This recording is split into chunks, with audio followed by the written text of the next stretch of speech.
Bismillahirrahmanirrahim. Assalamualaikum warahmatullahi wabarakatuh. Jumpa lagi di channel YouTube Rivanista. Masih di sudut edukasi, belajar mudah dan menyenangkan. Bagaimana kabar adik-adik sekalian, khususnya siswa-siswi kelas 5? Semoga hari ini kalian dalam kondisi yang sehat ya.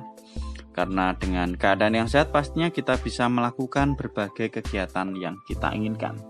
Dan dengan keadaan yang sehat pula pastinya kita bisa belajar bersama untuk membahas soal-soal dari buku penilaian Bu Pena untuk SD atau MI kelas 5 ya. Yang mana kali ini kita masih di jilid 5D tema 8 lingkungan sahabat kita subtema 1. Dan hari ini kita akan melanjutkan untuk pembahasan soal ayo berlatih di pendamping pembelajaran yang keempat. Oke, langsung saja kita menuju ke soal yang akan kita bahas kali ini, yakni ada di halaman 17 ya, ini ya, halaman 17. Tapi sebelumnya sebelum belajar bersama, jangan lupa untuk selalu berdoa agar diberikan kemudahan dan kelancaran di setiap kegiatan yang kita lakukan. Oke, langsung saja adik-adik di halaman 17 ya. Ayo berlatihnya ini dimulai di halaman 16 ya. Menjelaskan jenis usaha berdasarkan bidangnya. Ini langsung saya tuliskan di sini. Kerjakan soal-soal berikut. Nomor 1, identifikasilah jenis kegiatan ekonomi pada gambar-gambar berikut. Kamu dapat mencari informasi mengenai kegiatan ekonomi berikut di buku, koran ataupun internet ya. Bisa dilihat di sini ya.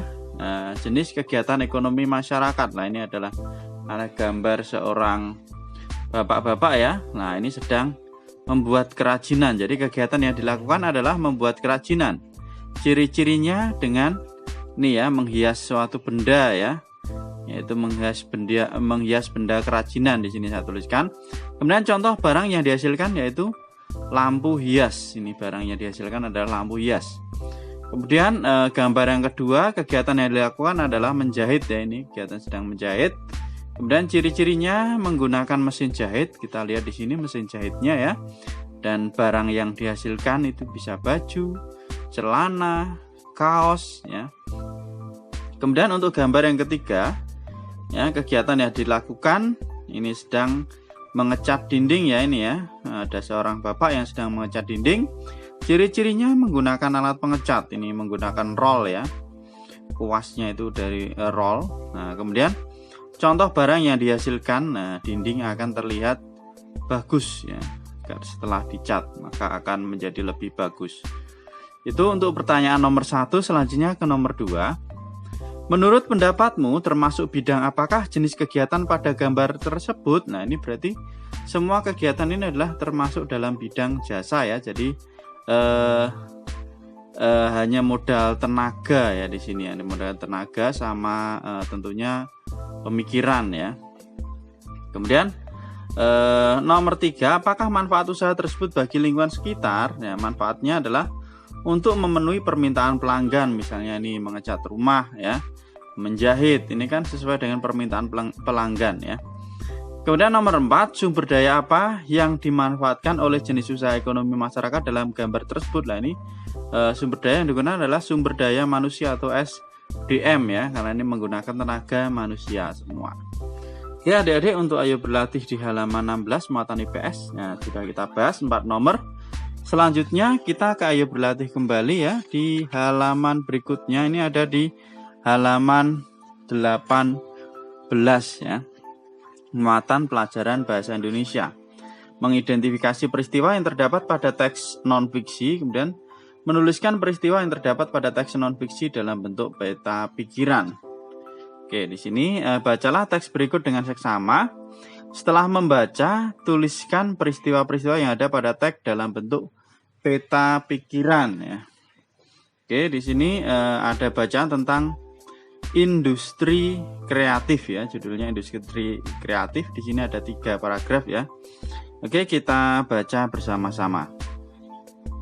Industri kreatif bisa disebut juga dengan sebuah aktivitas ekonomi yang terkait dengan menciptakan atau penggunaan pengetahuan dan informasi. Di Indonesia, industri kreatif biasa disebut juga dengan industri budaya atau ekonomi kreatif. Industri kreatif tercipta dari pemanfaatan serta keterampilan yang dimiliki oleh setiap individu untuk bisa membuat lapangan pekerjaan baru dan juga bisa menciptakan kesejahteraan di daerah.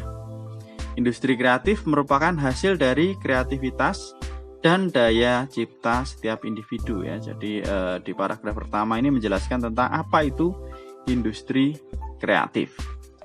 Nah, selanjutnya di paragraf berikutnya, ini paragraf kedua ya adik-adik. Industri kreatif memberikan peranan penting terhadap perekonomian suatu negara. Peran industri kreatif bisa meningkatkan ekonomi secara global. Sebagian orang berpendapat bahwa kreativitas manusia adalah sumber daya ekonomi utama. Hingga saat ini, banyak sektor industri yang lahir dari kreativitas dan inovasi dari setiap individu. Di Indonesia terdapat berbagai macam sektor yang termasuk ke dalam industri kreatif dan perkembangannya setiap tahun semakin meningkat. Industri tersebut antara lain sektor arsitektur, sektor periklanan, sektor pasar barang seni, sektor kerajinan dan sektor kuliner. Ya, ini. Jadi untuk paragraf kedua ini menjelaskan tentang peran penting industri kreatif ya terhadap perekonomian suatu negara ya ini di sini. Kemudian contohnya di Indonesia ya ada berbagai macam ya industri kreatif ya, ada di sektor arsitektur, periklanan, pasar barang seni, kerajinan dan sektor kuliner. Kemudian di paragraf yang terakhir, paragraf yang ketiga, ini pertumbuhan industri kreatif sangat berperan penting terhadap pertumbuhan ekonomi secara global, baik ekonomi makro ataupun UKM. Ya, UKM itu adalah usaha kecil menengah ya.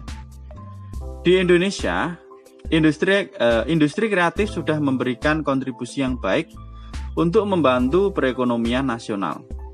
Hal tersebut bisa terlihat dari meningkatnya jumlah industri kreatif yang membuka banyak lapangan pekerjaan baru sehingga dapat menurunkan tingkat pengangguran di Indonesia. Sumber dari agribisnis.co.id industri kreatif ya. Ini diakses tanggal 1 Januari 2018. Oke, ini ada teks ya. Teks non fiksi dengan judul industri kreatif. Kemudian kita diminta membuat peta pikiran ya adik-adik dari 3 paragraf tersebut. Oke, di sini sudah saya buatkan peta pikirannya. Ini mungkin bisa menjadi referensi atau masukan ya dalam mengerjakan soal Ayo berlatih di halaman 18 ya, muatan bahasa Indonesia. Oke, ini saya buatkan peta pikirannya, jadi judulnya adalah industri kreatif. Kemudian dari paragraf pertama tadi ya, dapat kita ambil ya bahwa industri kreatif merupakan hasil dari kreativitas dan daya cipta setiap individu. Nah, mungkin kalau mau ditambahkan juga boleh ya adik-adik. Benar, untuk paragraf kedua, industri kreatif berperan penting terhadap perekonomian suatu negara. Ini tadi dari paragraf kedua. Kemudian yang paragraf ketiga itu adalah kontribusi industri kreatif di Indonesia itu untuk menambah lapangan kerja ya, sehingga dengan adanya lapangan kerja yang bertambah maka akan menurunkan tingkat atau jumlah pengangguran yang ada di Indonesia ya. Jadi industri kreatif itu sangat bermanfaat sekali ya, baik bagi negara Indonesia maupun bagi dunia ya secara global. Oke adik-adik, untuk pendamping pembelajaran 4 sampai di sini dulu. Nanti kita akan bahas untuk Ayo berlatih pendamping pembelajaran 5 ya. Kayaknya tinggal 1 ya, di pendamping pembelajaran 6 tidak ada Ayo berlatih ya. Oke, terima kasih sudah meluangkan waktu untuk belajar bersama. Mohon maaf apabila ada kekurangan dalam penjelasan ataupun pembahasan. Silahkan untuk pertanyaan atau soal bisa dituliskan di kolom komentar. Kita diskusikan bersama-sama. Sekali lagi jangan lupa untuk selalu berdoa agar diberikan kemudahan dan kelancaran di setiap kegiatan yang kita lakukan. dan yang masih ketinggalan pembahasan video kami sebelumnya, bisa dilihat di playlist Bu Pena kelas 5. Cukup sekian untuk kesempatan kali ini. Semoga bermanfaat untuk kita semua. Saya akhiri. Assalamualaikum warahmatullahi wabarakatuh.